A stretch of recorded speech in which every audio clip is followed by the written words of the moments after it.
How is everyone? Who's in a storm central? Me.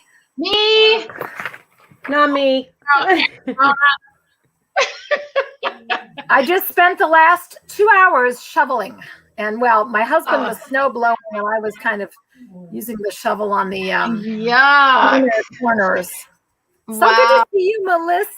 I know. Welcome back, Melissa. We missed you. How you feeling?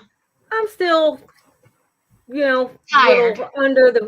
Exhausted is a good word for it, but I feel human enough to actually comb my hair and show my face like a human being. Was just about to comment how fantastic your hair looks. Yes, Kat. Thank you. Kat Smart and I are both Illinoisans. She's in Southern Illinois and I'm in the Chicago area. And Kat and I are both in, snowbound central. Yeah. But we already had, from the last 2 weeks, we already had 12 inches on the ground that has never melted. And we're getting another 12 just last night and tonight. Wow. So maybe 8 to 12. Wow. So that's serious. That's pretty serious. It's all over. We were just watching. So I was talking to Karen in Texas and she's like, I'm in San Antonio, practically in Mexico. And it snowed. They had 6 inches of snow. And I used to live in Dallas. You're going to be shut down for 2 weeks. I used to live in Dallas. I used to live in San Antonio. And I used to briefly live in the Houston area. And folks, they don't have snow plows down there. No, they don't. She's like, whoa, we're shut down. There's no salt, there's no sand, and there's no trucks. So, she said it was 12 degrees in San Antonio today. All of her pipes are frozen. Karen, we're thinking about you. Oh my gosh. And everybody down there, they're not used to that. This is the weather pattern is just unbelievably crazy. It is. Crazy. Yeah. So, all right, I'm going to do our intro really quick. We got a bunch of people watching, so welcome Everybody to the wants to know how you feeling, Melissa. Yes, everybody's asking. Yes, I'm feeling well. I'm on the mend. I'm just still really weak. Tired. Yeah, you'll get better. We'll know. I can see it in you. Well, hi Cassie. Hi Ashley. Hi. Yeah, Kim. we've got all kinds. Kim's in. Everybody's here. The whole gang's here. Except Michelle. Except we love you, Michelle. I know. So I have been playing, and I know you guys have all seen our new logos for the Pet Pro Educators and the Groomers Cut. So hopefully everybody likes those. I'll post the new Groomers Cut one in the page a little later because that one just came in today. So it's super cute. We went cute with that for the show, but I love our Pet Pro Educators one. I just think those are the great ones. So yeah, I really like the use of the director's cut. What do they call those things? Clapboard things. Clapboard for the Groomers Cut. Awesome. Yep. So anybody who is joining us for the first time, I don't usually do an introduction, but I think everybody kind of is learning us. So if you want to know a lot more about us, go to the Groomers, the Pet Pro Educators page, and you can see all of us there. And that we live stream every Monday at 7:30 Eastern. And there's usually 4 of us. So as soon as Michelle is back on track, I'm sure she's busy. I know she's got a lot going on, as do all of us. But if you are new and you have not watched us, please give StreamYard your permission that we can see your name in our chat. Otherwise, we just get Facebook user. We just had a Facebook user say hello, and we don't know who you are, Facebook user. Yes, we don't. And we do stream on 9 different platforms. So not everybody will be seeing all the questions or all the comments that we see. So we do try to talk you through those and show you, because you might be watching on a different platform than somebody else who's watching with us. So bear with us as we go through that. And this month we have been getting our holistic on. So this week we've had guest speakers guests on on last week, we had Latifa Mina, who is I want to say our resident animal communicator, but she jumped in, and we are doing with her, just to give you a quick update. We have 2 brand new animal communication classes that are geared specifically towards groomers. So anybody who has ever felt that this could be your calling, there are 2 4-hour classes that are online with Latifa that might just have you a new career path started. So she awesome. is those or classes. at least enhance the career, the groomer's career as it is, and really bring an enhancement to their working with the animals. Latifa's amazing. Yep. One is just about communicating with the animal, I guess telepathically. And the other one is recognizing your energy inside and how that transmits to the animal on your table. So, and can I just give a shout out to Groomer Jen in our chat room, who did her IPG certification test and aced it. Way to go, Groomer Jen. Congratulations. Yes. Lisa Herbold, we can see your name now. Yay. Yes. Yay. Thank you. Wow. Is that the first test? Yeah. Groomer Jen is, Jen? what level test is you, getting certified. I think everybody should know, especially for those of us that have been around for a long time, now is the best time ever to get certified. Because of the pandemic, you can now do it online. IPG is doing this all online with Zoom, where you actually get interactive coaching, where, you're turning the dog, you're putting the comb in, you're showing Linda or the judge, whoever it is, you're going to get great coaching, great education, and the price is greatly reduced because the groomer certification teams don't have to go travel and hotels, and you don't have to bring dogs to. This is a fantastic advancement for groomer certification now, with the prices so low and the opportunity available through Zoom to do this with IPG. It is. And I'm not sure if others are doing online certification. I don't think NDGA is doing that yet, but it's just, she did track 1.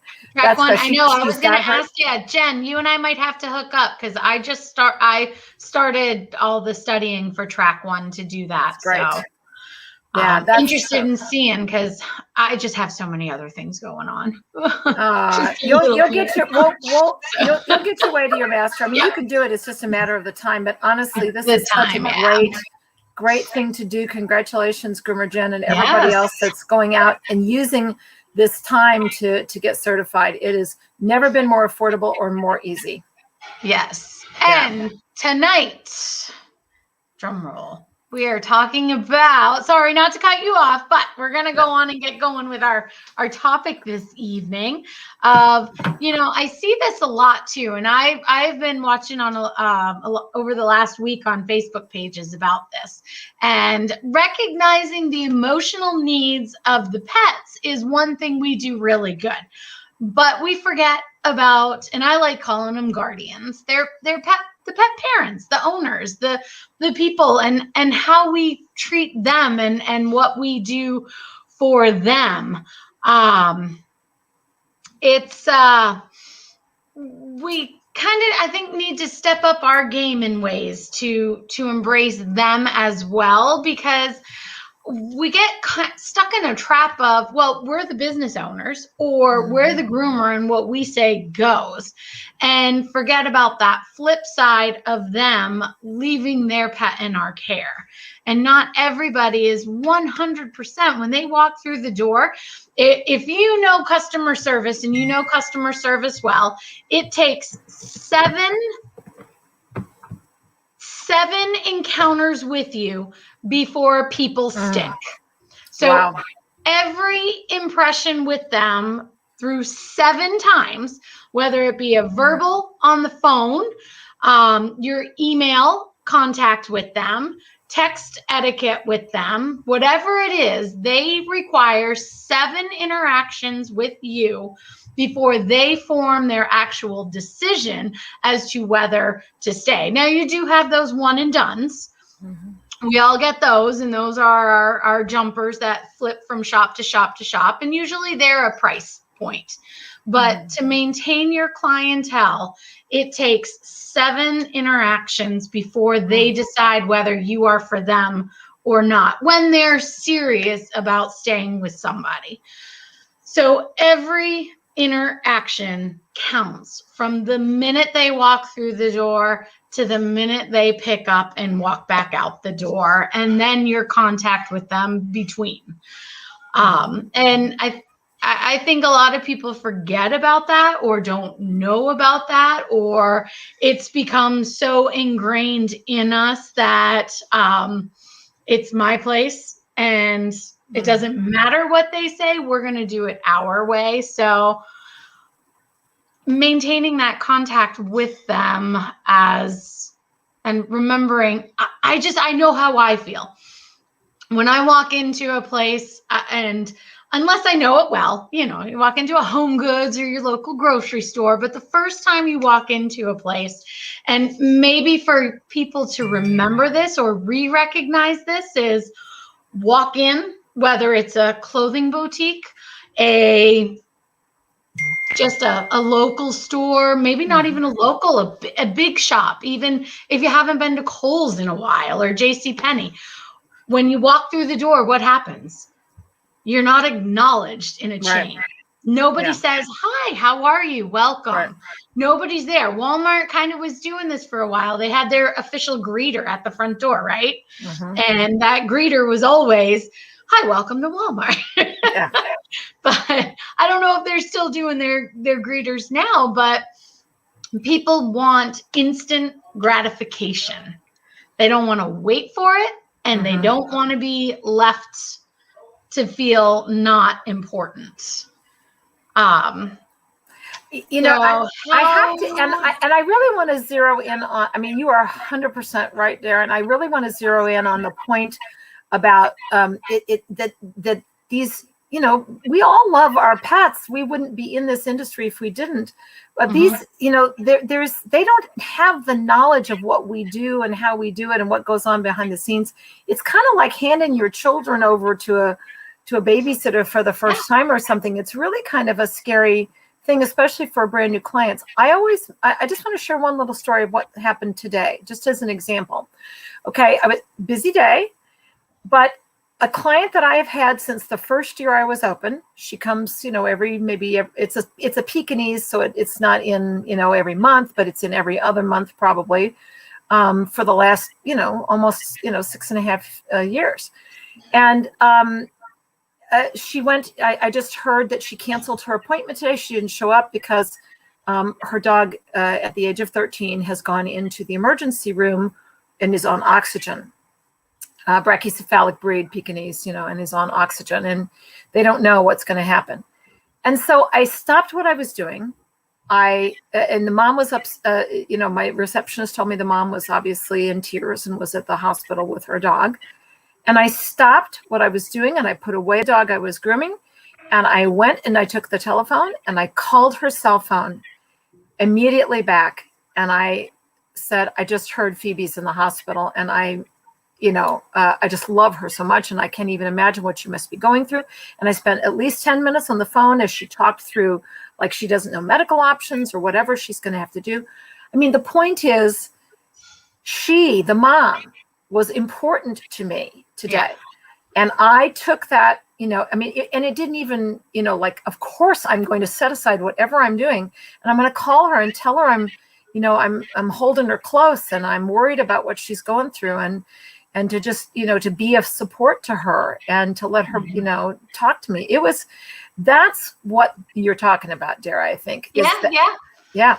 It is. And we had, I'll go with one of our stories just recently. We had a really good client that has stayed on with us from the owner change and has been with us for a couple of years now.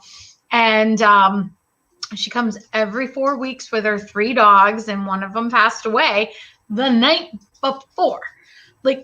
And she brought her other 2 in for grooming. And Cindy came in and got me, and we'd already taken the other two, and she had not come back for, she dropped him off, and I hadn't seen her. And I couldn't help myself. When she came back in, I walked out, and Cindy was at the desk, and I walked right up, and I was like, I'm sorry, this calls for a hug. I know we're at social distancing 101, but not happening today. And she just was like, oh my God, thank you. But I couldn't not do it. It was like, yeah. They become such a part of us too. Our families, yeah. Other clients, and like you said, new clients coming in don't know that about you. They don't know that about what's going on. And you have to show them your heart too. Yeah. Yeah. Yeah. And Kat said that she's actually gone and sat in the vet office with clients many times because the pets, it's like their family. Lisa Herbold said that we do meet and greets. They do meet and greets before you can even have an appointment so that they can get to know the client and talk to them and their pet. That's such a great idea. I love doing that. So I'm curious as to how you do that. How do you do that, Lisa? Well, I think it's important to always make sure that you understand that the client is what you need to build your value on. Because without them, you don't have a business. So many groomers have a different type of attitude. Who cares? Let them go somewhere else. There'll be somebody else, down the road anyway, or I've got plenty of people or whatever. And that's, sometimes you do have to say those kind of things because you know who is for you and who isn't. But overall, you have to value the people that value you back, and I think that we lose a lot of that when we're in that hurry up and get assembly line stuff done. And they cease to become a person or a pet, and they become a monetary value. But even in an assembly, even in a larger shop environment or corporate, there's no reason to forget your. No, not at all. But that's what I mean. That's what happens a lot of times. Right. Is that you just get so caught up in it. Yeah. And a lot of shops also don't allow their groomers to interact. Right. So they may have a receptionist, or the owner is the only person up front, and so the groomers don't really get a chance to interact, and that's something that I find is kind of shameful, because that's the person that is actually working with your pet, and they need to build a camaraderie that way. Right. I think that, it's gotten harder for me, obviously, over the years as I've gotten bigger and bigger in my shop. And now I have, 13 staff and 2,000 clients. And I can't talk to everyone every day, but I try to talk to some of them every day. And I try to talk to everyone, at least once every other visit, if possible. But the most important thing is to talk to them about their pet, about their dog. What is it specifically that you can say positive about their dog to show that you notice the dog, that you actually get to know the dog's individual personality and characteristics? Maybe I'll comment on how particularly luxurious their coat is, or maybe I'll comment on some cute, sweet little behavior that they exhibited. And Kat said that she also sends pictures and videos, and that they love that. I've seen that. Oh, it's hard enough to post on Facebook, let alone try. I mean, for those first-time customers, so you've had those customers, and I am one of those people. I go to the vet, and if I don't get a warm, fuzzy feeling, I'm not leaving my dogs with you. Here's your time for your appointment block, and I'm out of here, and I'll find somebody else. And I'm terrible. I am such a vet snob. I still use my vet in Kentucky from 15 years ago for my animals, because I haven't found a vet in New England that I'm like, oh, they replaced my Kentucky vet. I am Southern to the core. So loyalty is often well earned. Yes, yeah. I can't not. I call her as so-and-so, this is going on. And she's like, I trust you. All right, we're going to take care of it. I'll call in a prescription and I'll send you a blood overnight. And being a vet tech has helped, so I can send her blood if I need to. But, you know, it is. And loyalty. I go to all the vets around here, and they are so cold. And I've yet to find somebody that I'm like, yeah, I'm okay. I'm comfortable leaving my dog with you. And when I'm not comfortable walking in and I feel that, I can relate to that person walking into the shop going, I'm not comfortable with this. I don't feel right leaving my dog here. Are you going to do something? And understand their point of view. And I really just would like to go, what is it that is not making you comfortable, and what can we do to fix that? You know, how do we change that? One of my staff members, Sinaida Katurik-Moskal, is on. Thank you for being here, Sinaida. Yay! She actually is pointing out that it's not just me that goes out and talks to the clients. I make sure that I go out and say, you know, Sinaida groomed your dog today, or Jessica groomed your dog today, and or Jeremy groomed your dog today, and then you show that personal connection and caring is not just for me too. And I think that's an important thing, Jennifer, is that personal connection. Yeah. That's the key right there. It doesn't matter how big you get. You have to keep that personal. That's why you're successful. That's why your salon does as well, and your customers come back and return, because they feel that personal connection. Yeah. And Christina says that it's also about using the pet's name. That's making a personal connection. Absolutely. Yeah. It's actually in my employee manual, and it's in the duties and responsibilities for our front desk person.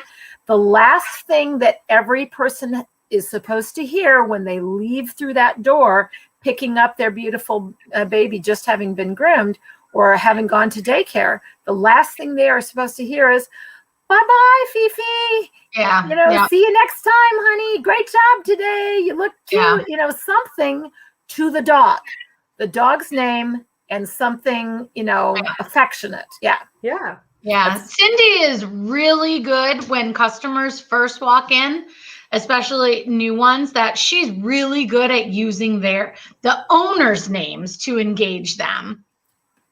And get them communicating, because sometimes I have noticed that up here, people don't necessarily want the interaction with their dog right away until that bond and that connection is made with them first. Well, I think it's an important thing for us, just as business professionals, that when we meet with a client, that we introduce ourselves. And we say who we are, what we are, I've worked with so many different groomers over the years in a consulting kind of venue. And I watch the interaction, and so many times I'm like, well, why didn't you introduce yourself? Why didn't you say, oh, I'm just the groomer? That doesn't make any, the most important person to the dog. That doesn't make any difference. I just lost my audio. We can still hear you.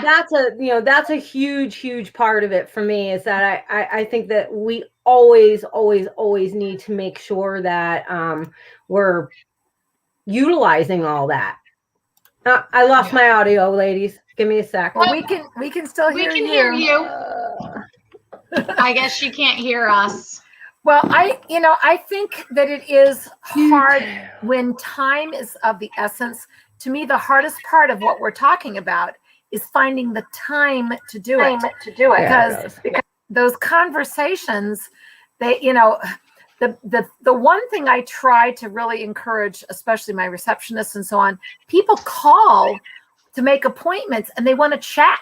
They want to tell a story about their dog on the phone. Yep. So I'm really trying to discipline our receptionists to stop chatting with people on the phone and listening to, because they really will. They want to tell stories about their dogs, and they want to. Sometimes they want to come in and tell you everything about their dog in the lobby. You're kind of wanting to keep the conversation a little shorter, but still affirm that they want to share that, an anecdote.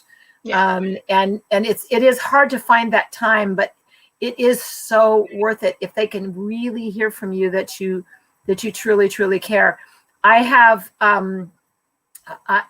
had several times in the 6.5 years that I've been open, it'll be almost 7 years that I've been open. And in that time, I have at least 6 incidences of something that we found on the dog that got sent to the vet. And then later they came back and told us that we saved the dog's life. We found, a mouth cancer early that they would never have found. We found, lumps that, turned out to be quite much more serious. We found conditions that were, in several cases, we've actually found some very serious conditions, reported them, and then had, I always follow back with those people. But I've had people call and say, you saved my pet's life, or they would come in and thank us in person. And I also, this is a big one. There is, when we lose a pet, when we lose one of our clients and it dies of old age, the hardest thing is that most people don't have somebody that they feel comfortable, losing it emotionally with, when a dog dies, I actually had a man who'd been coming regularly. He always brought the dog himself because his wife was working in a different situation. And he always brought the dog. And when the dog died of old age, after a long and happy life, he came in to tell us in person that the dog had died. And I could just tell, this was about a year ago, it was before the pandemic. And he really, really wanted to talk about it. He was just, kind of trying to find words. And I said, I tried to, offer just the comfort about how the greatness of the love means that the greatness of the grief is greater. This is a C.S. Lewis truth from the book A Grief Observed. If you don't know C.S. Lewis, he's the great author of the Chronicles of Narnia, among other things. And he wrote A Grief Observed when his wife died about the relationship between the depth of the love and the depth of the grief after they pass. And so I shared that with the man, and he just lost it. He started crying right there in my lobby. And, I hugged him, and he said he didn't have anybody that he could talk to about this because he felt silly as a man sharing his grief with other people. He was so glad that he could share it with me. There was nobody else that he felt he could open up to, even his family. He felt he needed to be kind of stoic about it and be the strong one. And people come to us to share their grief even because they know that we get it and that we really care. There's just nothing, there's no money that can equal that experience. I do miss my small shop when my customers, when I first opened back in 2006, I miss, because all my clients stayed. I was open and they stayed the entire groom, no matter what was going on. And the relationship that I formed with them, even up here in Portsmouth, I have customers that still drive 4 and 5 hours that still have dogs that bring them to me, even though I've moved and they've moved, because of the connections I've made with them. And I don't really groom any. Well, now I'm back to not grooming again, which I'm happy to say, but I miss that openness. I miss them being able to be inside the shop. And when the school first opened, my customers loved seeing the students working next to me with their dogs and them being in the same room. And they learned the process and saw the process. And when they don't know what we do, that's a lot of the key. You said your shop is pretty open with it being Very straight transparent, down, and you're very transparent. And, you know, when you're a well-trained or a confident groomer, and I groomed until I moved to Portsmouth, I never used a grooming arm. Never. I hate them. I think if you can't keep a dog on a table and groom it without needing an arm and a headrest and all this apparatuses and all these things to keep them standing, I don't know. 12 years I groomed without an arm. 14 years I groomed without an arm. I hate them. My dogs got in the tub. They stayed in the bath. I never even used loops on them until I moved back to Portsmouth and moved here. And it was like, why? They don't need them. But I understand in my shop now, we're a much larger shop. So there's a lot more happening. There's a lot more distractions. A small one, I was one-on-one. I had one other groomer working with me. None of us used arms, and we never had an issue. And I can say, I know Rachel still grooms like that today. She is still in Peterborough grooming without an arm and without loops. And the dogs that we worked on and how I trained her, she continues to groom that way. I can't recreate that here, but it is, I miss that. I miss that with the cost that's what I liked about the grooming. Well, and both Lori and Pat are making a really good point in the chat room about the fact that you really need to also put some limits on client conversations, because they can be a giant time suck. So, and I'm just honest. I say, oh, I got to get back to this dog, but it was really great to see you. Sometimes it just takes a few seconds. I think it's worth it. Yeah, I think you're right, Jen. I think that it's really important that you have to let them know that you value them and you value what they want to talk to you about or discuss, but they also have to value your time, because you're working with, and you have time constraints as well. And so like Catherine was saying, some people are so self-absorbed that they don't even realize all these other little things going on.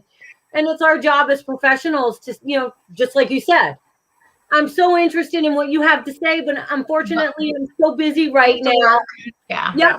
We need to get back to work, but let's put a pin in it, and we'll chat later, or text me or whatever. Especially if they're going on and about their dogs. This morning, a client of mine, a former client, friend now, have been grooming her dogs forever and a day, and I'm no longer grooming them. She actually takes them to a protege of mine, somebody I trained, who has her own shop now, and who's an award-winning groomer, amazing. And she calls me, and just to tell me that Zeus had to have teeth pulled, and this one had to have this done, and that. And so even though I'm not the groomer anymore, she still values that input, and she knows that who she goes to now is a product of the same the same thought process, like you were saying about, or like Jennifer, like you were saying about how you train your people. So those connections, I think, run deep, and they stay deep. You may not be grooming their dog anymore. Somebody else in the shop might be doing it, or they may have gone to somebody you've trained or whatever, but they still value your input. And I think maintaining those relationships are important. Yeah. And it pays off not just in, emotional satisfaction and in, what Dara said about the repeat clients, getting them to stay with you. But it also pays off really tangibly, financially, like in tips, in Christmas presents. I mean, I can't believe, sometimes we get gifted the most amazing stuff. I get sent flowers on my birthday by clients. It's amazing. And word of mouth. The free advertising. Yeah. I had a client, and when my niece, this was quite a while ago, but when my niece was ill and she had brain cancer, and she was in the Children's Hospital shop in Philadelphia, and it was Christmas time, and she was in a medically induced coma. And my brother and sister-in-law were living in that hotel room. And I just in passing, she knew what our family was going through, and because we were taking up collections and all kind of stuff.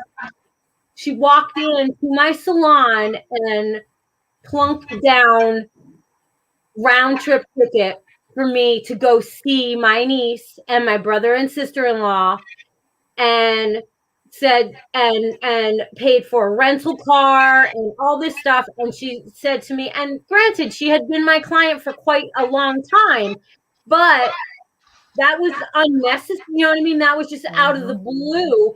And she just looked at me and said to me, do what you need to do. If you need to cash in these tickets and send the money to them or whatever you need to do. She said, but I so value you, and I know that this is something that is, you need to be there with your family. And to me, that was amazing. We always had just a very cordial relationship. And yet, later her husband actually passed away from esophageal cancer.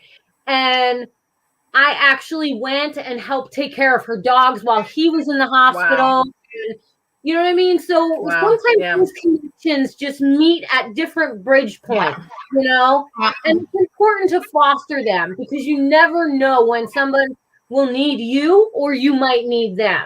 Yeah. Yeah. Excellent point. Yes. And our clients, I have a very diverse clientele, but like one time I needed a labor lawyer when I had a client that, an employee who had only been with me for 3 days and then feigned an injury and tried to file for workman's comp. It was completely like she came to work with me just to frame me up. And, I needed a labor lawyer. And because one of my clients, knew his partner was an expert in that, I got myself a really good, quick access to somebody really helpful. Mm-hmm. And, it didn't cost me anything. So it was really, it is building networking and relationships. The human relationship is so critical, as long as they know that you care primarily for the pet and that your relationship is primarily with a pet and that everything that you're doing is affirming, you're caring for the pet. That human relationship it's just good customer relationships. These are your paying customers. They see you as a human being. Yes. Instead of a robot, instead of just this grooming machine, and there is no personal connection. And I think that, like Dara said, that instant gratification, I think a lot of that we miss out on all those little subtle nuances when we don't tap into those kind of things. Like Mrs. So-and-so is an elderly lady and she, wants to talk my ear off when she drops off Fluffy in the morning. So if you aren't busy, indulge that person, because you may be the only person that indulges them all day. Yeah. And you don't know that for sure, but kindness matters. Kindness counts. And I for one believe that if you put that kindness out there, the universe mirrors that back to you. Yeah. And that's important. We all want instant gratification. We all need to make our money. We all need to pay our bills. But we all have to realize that, like Jennifer said, that the client that just needed to share that process of grief with someone who he knew would understand. Yeah. Mm-hmm. There's a reason why people tell you things. Do you ever look at your coworker and be like, why the hell are they telling me this stuff? But there's don't we do that with each other every week? No. Yes, I know. But that's because they see that opening. They see that somewhere within you that they can share something that they may not be able to with anybody else. Yeah. And so give them that kindness. You don't have to give them advice. You don't have to do any of that stuff. Sometimes you just need to hold space for people. And it may take some of your time away, but you're right. Yeah, it does. I think sometimes it's those little tiny snippets that when we go, okay, I might fall back a little bit on my, on finishing this haircut because Mrs. So-and-so went off for, 15 minutes about Fluffy's foot. But she may have told everybody in her complex, nobody's paid attention. And now you look at the dog and you find something in there, or you see that the dog's limping, and when they pick up, you take it to the vet or whatever. A lot of times people are just looking for their feedback. Yeah. Mm-hmm. And affirmation. Yeah, some people are just lonely and only have us. A lot of people don't. A lot of people are embarrassed to talk to just their normal work mates or social interaction circles about how much they love their pet or how much delight their pet brings to them, or emotion or sadness, or if they lose them or whatever. People are afraid to just share that with just anybody on the street. And they know with us that we care and that we get it. And so that gives us an opportunity to build a common bond with them. Not everybody is a dog lover, although frankly, I don't trust people that aren't dog lovers. Like, I know there's something wrong with them. If people they hate dogs, or they hate dogs and cats, I don't trust animals that can say that, oh, I hate dogs. I'm like, okay, well, I don't want to be in a relationship with you because there's something deeply, deeply wrong with you, but that's okay. It's true, because there's the science is, that this human dog bond goes back. It's really a co-evolution in our species. I do a whole seminar on this. It's fascinating, the science. But it goes back to horses too. Yeah, yes, it is. It's true. Humans and dogs, and humans and horses. Yes, that's right. And not so much cats. Cats more own us than us owning them, right? Well, and also in defense of my feline friends, and I love cats. I have cats. They own me. You guys have seen my cat, so they have not been domesticated for very long, also either. Right. Yeah. They have a very, very short span of domestication compared to most other animals. You're right. That we work with on a regular basis. So. And let's just be honest, they feel superior. Yes, and they have a whole different energy vibe on what their place is. They're true predators. Right. Lori says her cats are boss. Grimmer Jen, I love this. I got to share this from the chat room for those of you that can't see the chat room. Grimmer Jen says that when clients apologize for crying at the vet clinic, I tell them, no, this is where you're supposed to cry. Like with me. It is where we are. It's what we're here for. And I can never not cry with them. I have cried with clients too. And thank you, Grimmer Jen. That is amazingly true. Yeah. We have to understand that, just because you are a professional in a business that we're dealing with animals does not mean that you have to be cold or unfeeling or any of those things, because that's what endears people to you, is when they feel like they can trust you. Because if they can trust you with these little things, whether it's just talking about, I've had people say, can you clean up their area, they get an area. I had a lady that used to always say hoo-ha. And she like, can you please just clean her little hoo-ha area and get all embarrassed? And I'd be like, I would make it a point when she picked up to be like, I made sure we got that area all nice and clean for you, because they're trusting you. If they're worried about those things and you're not worried about those things, then they feel like you don't care about their pet or their concerns. Yeah. I love what Christina just said. Christina said, Dara, good job. Good topic. She feels that we can get it caught up and just take the pets in and be really efficient, but taking that 2 or 3 minutes to stop, listen, really listen, be in the moment. It can change the way you see the client, the dog feeling your energy, and the client sees you. Thank you for this reminder. Yay, Christina. That's very well said. Absolutely. Very well said. Yeah, we don't have most of our clients. We've got a really good clientele. We've got a lot of people that are middle of the road that that we're like, oh, it's them. But even them, it's still, you gotta go, grin and bear it. And, I think I've always been, I've been told, and this is just from students and others, and I don't know if it holds true up here or not, but in my other shops, they were like, you would never know you did not like that person. How do you do that? Like, how do you keep that professionalism? How do you keep that? And they would never know that you just turned around and like made this face, and just, you come back and you're like, oh, those people drain me so much. And all of a sudden, but you can keep it together up front there.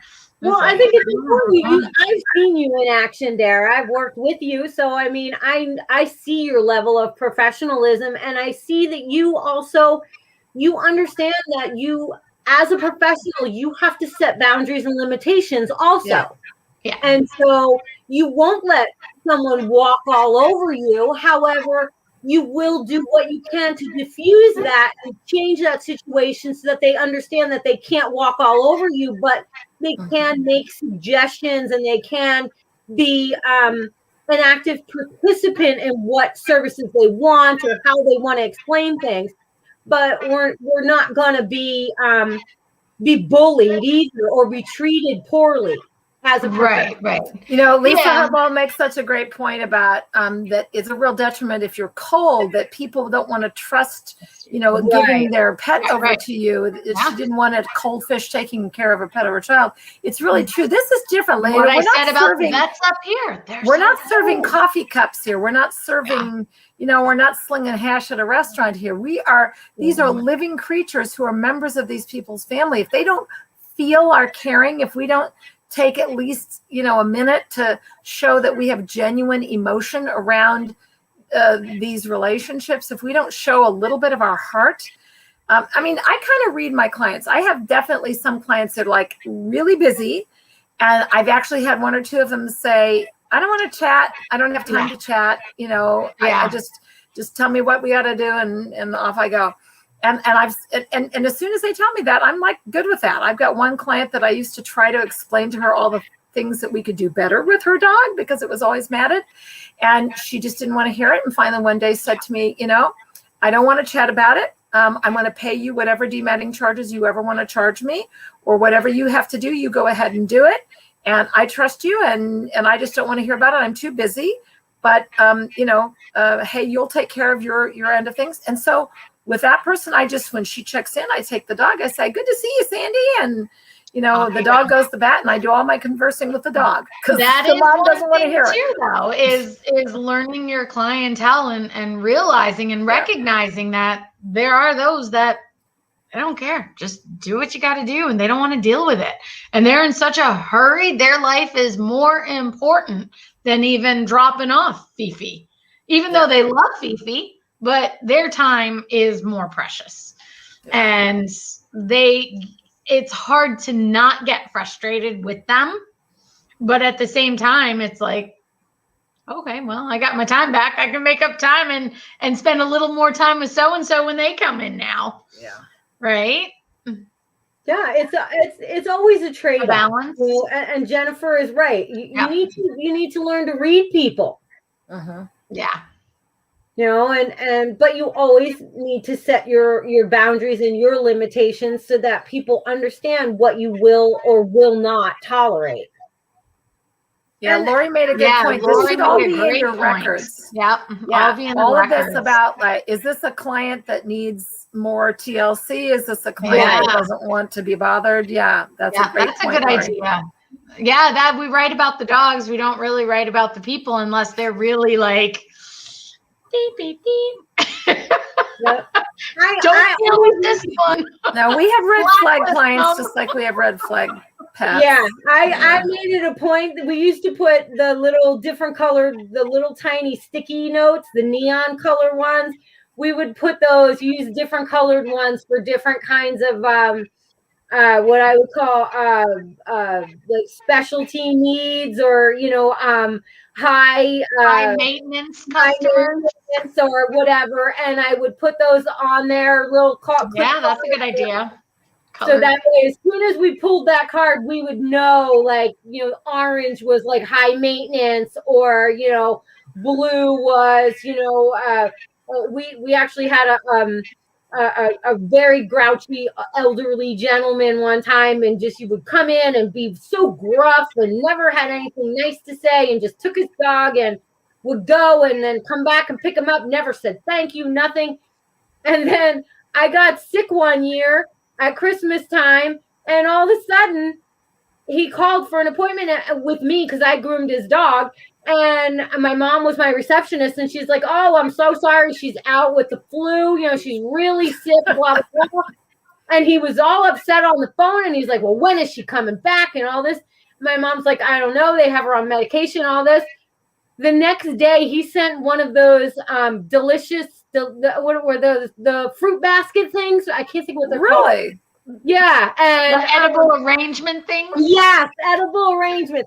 He sent me an edible arrangement of fruit to the shop with a note that said, "Eat this fruit. You need vitamins to get better. Get groomed." That's great. And I thought to myself, he really cares about me, but that's the only way he knows how to express himself. Yeah.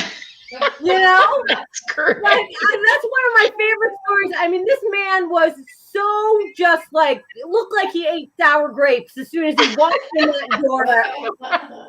But he sent me this big thing of fruit with pineapples and all this stuff. And my mom, citrus, right? Yeah, my mom was like, you never believe he sent this. Still waters run deep sometimes. Yeah, exactly. So don't judge a book by its cover. Sometimes you don't know what I mean, why people are the way they are. Yep. And when you can break through them, how fantastic is it? Yep. How fantastic is that? And he didn't want when I came back and I, started grooming Gus again, and I saw him and I was like, oh my goodness, thank you. So I went on and on about the basket. He did not want to even discuss it. He was like, are you better? And I'm like, I'm good. And he's like, good. Now get back to work. Okay, thanks. Nice. But you never know. You know what I mean? Like, that was just his way. I knew he valued my services and he valued me. Yeah. So not everybody is going to be that kind of person that's like, oh, we just love you and we adore everything you do. Yeah. It's true. We're falling at your feet, but they might, and you don't know it when they walk out that door, what they say. Exactly. You don't know what they're saying. So always leave them. Sometimes you don't want to know what they're saying. Well, that's what I was going to say. Always leave them to say something good at least. Yep. All right. Whew. Well, thank you. This was a good topic. Thank you, Dara. Yeah, this was a good topic. Great topic. Yeah. Really important reminder that that the human client needs our emotional attention too. Yeah, they do. I do believe next Sunday we have our Master Groomer Council meeting. Yeah. Yes. Pretty sure, because I know we're a couple weeks off, so I think it's next week. Yeah. And for us next week, we will be talking about, following on this, being present, being available at the time of the session, and learning how to set your own issues aside. We might pull Latifah back in for this, because this is really her kind of what she was talking about with her class for that. It's I can't wait to talk about that, because being in the moment in every part of your life is actually the key to a happy life. And that's I can't wait to talk about it. So much. I know. We're all on our phones. I know.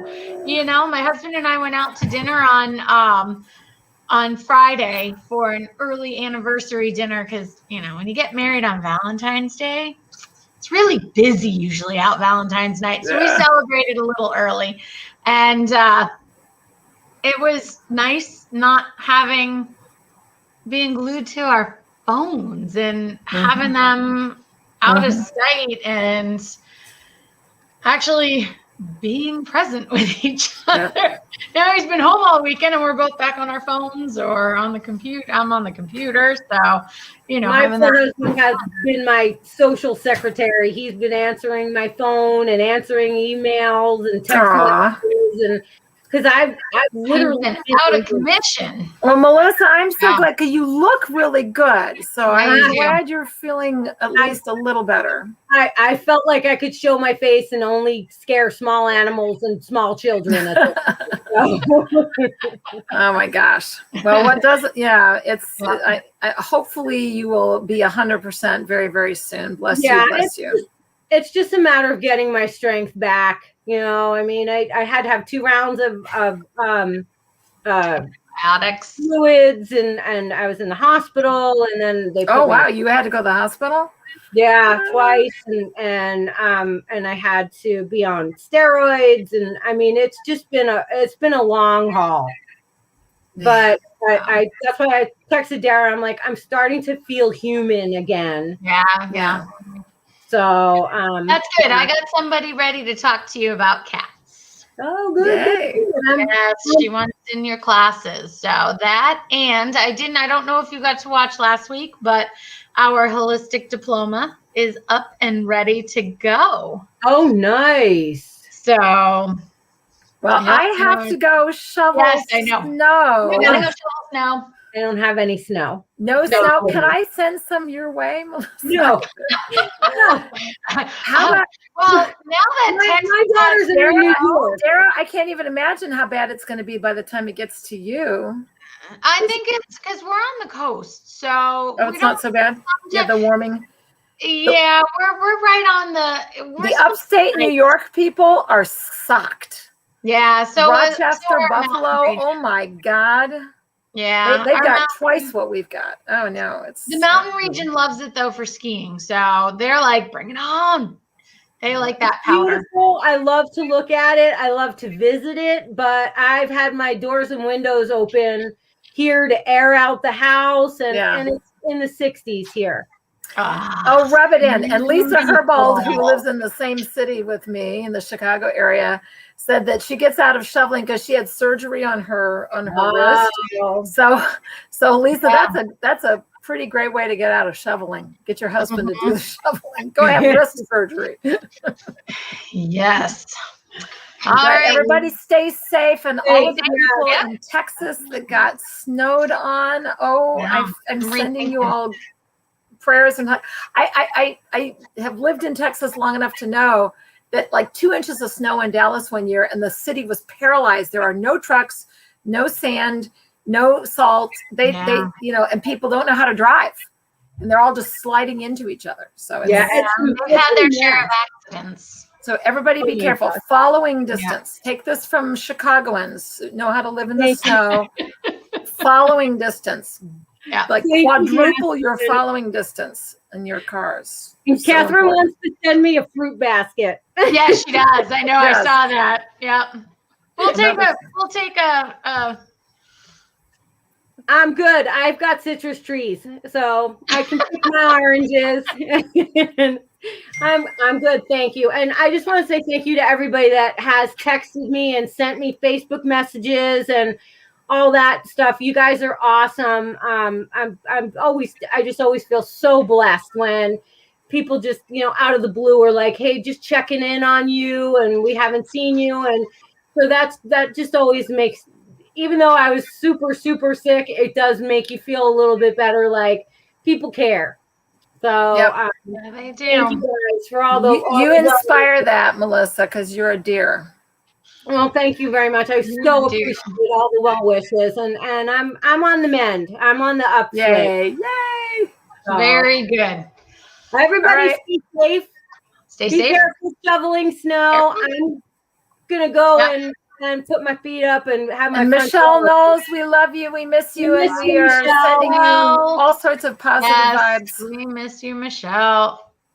All right, ladies. See you guys a great next night. Happy grooming. Bye. Bye, everybody. Bye. Thanks, Sarah. Thanks, Melissa.